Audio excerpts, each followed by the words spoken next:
PTMI ir jauns aizraujošs projekts, ko līdzfinansē Eiropas komisija ar programmas Erasmus+ starpniecību. 8 partneri APREKA vadībā izstrādās digitālos materiālus, lai sagatavotu un pavadītu praktikantus starpnozaru starptautiskai mobilitātei Covid pasaulē. Pirmkārt, PTMI komanda izstrādās daudzformātu viedtālruņa lietotni ar pielāgojumiem risinājumiem scenārijiem, ar kuriem dalībnieki var saskarties mobilitātes laikā. Otrakārt, pedagoģiskais ceļvedis, kurā iekļauts attālinātās, jauktās un klātienes iespējas ar resursiem visām dalībniekiem nepieciešamajām sagatavošanās jomām. Treškārt, mēs izveidosim 5 pašpietiekamus, mainīgas pieejamības interaktīvos mācību modeļus, lai sagatavotu audzēkņus droši un pārliecinoši uzsākt starpvalstu mobilitātes periodu.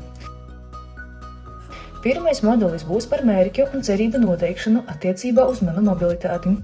Otrajā daļā galvenā uzmanība tiks pievērsta galveno digitālo prasmju apguvei.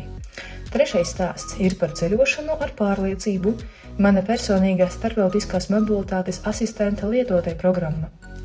Ceturtajā tiks pievērsta uzmanība gatavībai manai mobilitātei, sagatavošanās droša ceļošana un saudzīga attieksme pret vidi.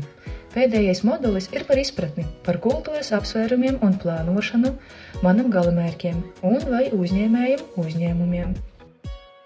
Visi resursi un materiāli būs pieejami 8 valodās no PTMI prakses kopienes EPAL platformā, PTMI Facebook un LinkedIn lapās, PTMI YouTube kanālā un, protams, PTMI tīmekļa vietnē.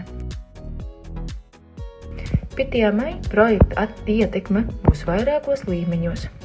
Personīgā mobilitātes asistenta lietotnes pastāvīgā pieejamība veicinās lielāku dalībnieku pārliecību, motivāciju un gatavību visiem mobilitātes veidiem.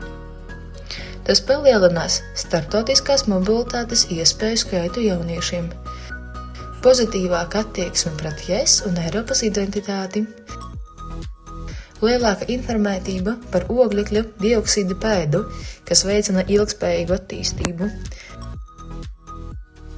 Irēna Karatelī sacīja, ka Covid-19 krīze ir iespēja no jauna iezīmēt Eiropu, izmantojot sadarbību, izglītību un mobilitāti. PTMI projekta mērķis ir sniegt būtisku ieguldījumu šajā procesā.